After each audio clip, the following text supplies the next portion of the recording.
Eddie Kramer, what do you think of musicians these days, like the pop singers, the Biebers, the Miley Cyruses and stuff? Do you have an opinion on that? Do I have to be polite? No. Look, let me just say that. I mean, that's my personal taste. Do I like them? Do they make money? Of course. Mm-hmm. Are they necessary? Questionable. But there's always going to be a market for pop music. It's just inevitable. You have to have pop music. You know, whether you like it or not, that's a different story.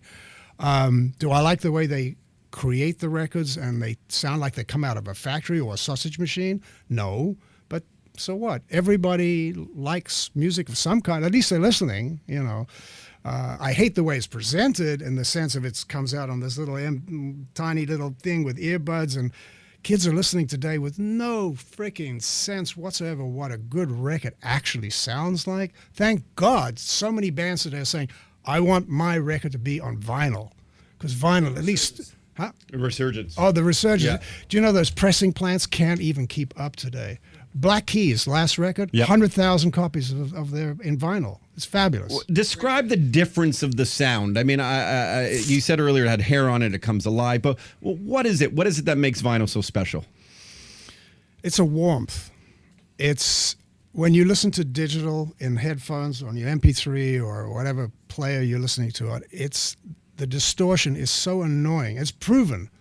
When you play a piece of vinyl, that nasty top end has gone away. It's warm. It feels like, let me in. Plus, you got the damn album. You open the album. I mean, look at it. Wow. I can read this. And look, there's a cool story. Hey, look, here's who produced it. Oh, look at these photographs. Man, that's cool. I want to hold this in my hand. Sorry. I get all emotional. You just, that was a very chilling statement right there to see that, because that was the experience of a generation I was still in. Most definitely like... You're only 19, aren't you? Yeah, 42. And but what was really neat was when my parents recently gave me a bunch of their old albums, and I just hooked up a vinyl in my new home, and it's like, there's nothing like it. The crackling, it doesn't have to be so perfect. How do we get that to young bands these days to understand that it doesn't have, you said it doesn't have to be perfect? This is the problem. We have Pro Tools. Every guy who is in a band has a Pro Tools system, and he's in there editing to make it perfect. Screw all that. Music is not perfect. Rock and roll certainly is not. That's for sure. I like it when there's a few mistakes. I like it if it's slightly out of tune or the tempo varies.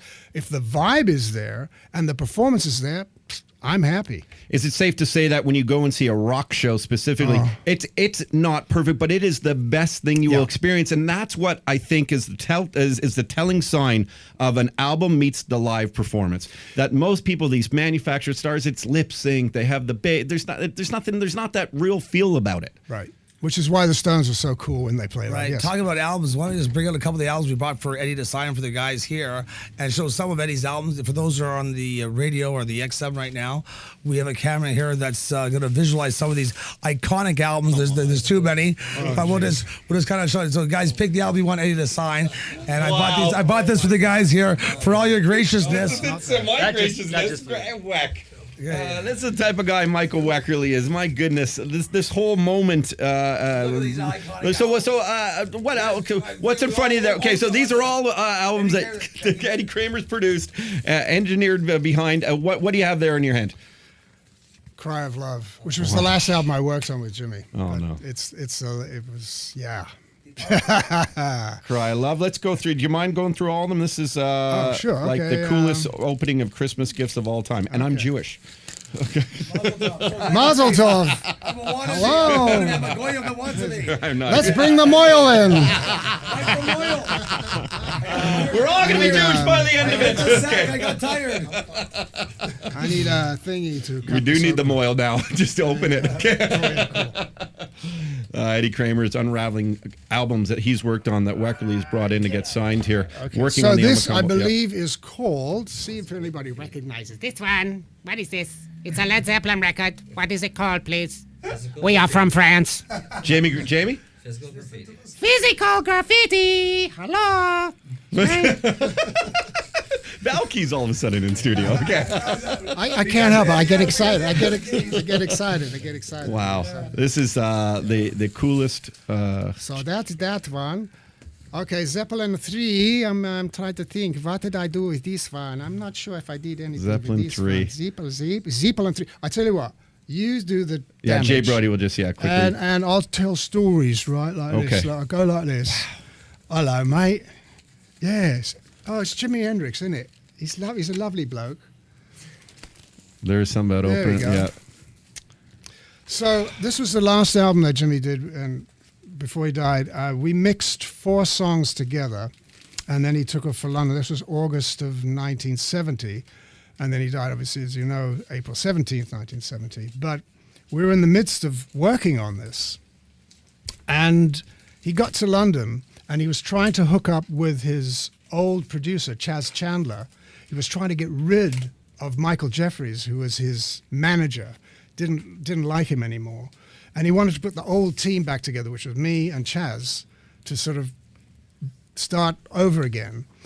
And he said, hey, man, can you bring the tapes over to London? I said, Jimmy, we just built you $1 million studio. I said, yeah, I know. But, yeah, you're right. Okay, no problem. Dude, he didn't say dude. He said, hey, man, I'll see you in a couple of weeks. No problem. So that was the last thing I heard from him. But and it took me 2 months to figure out how to get back in the studio and put the tapes on again, because, losing Jimmy, not only did the world lose a great musician, but we lost our boss. Yeah, well, your friend. And our friend. Your friend. Ooh, this is cool. The addiction in music is so closely associated with drugs, drinking. Did you ever want to grab a hold of any of these guys and say you're the most talented people in the world I'm working with? Can let's make this happen for another 5 decades, not just another one.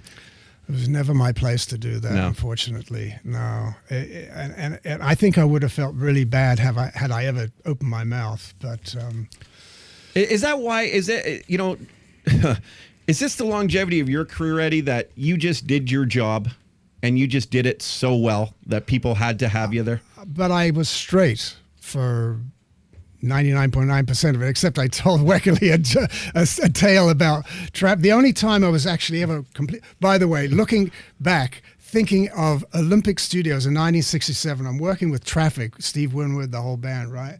And they're in the control room, and they are smoking up a storm. I mean, there's a cloud of green that hangs down about right above my head. It's just, and there's no air conditioning. I mean, it's just, so they would make these big spliffs. Hi, Spliffy.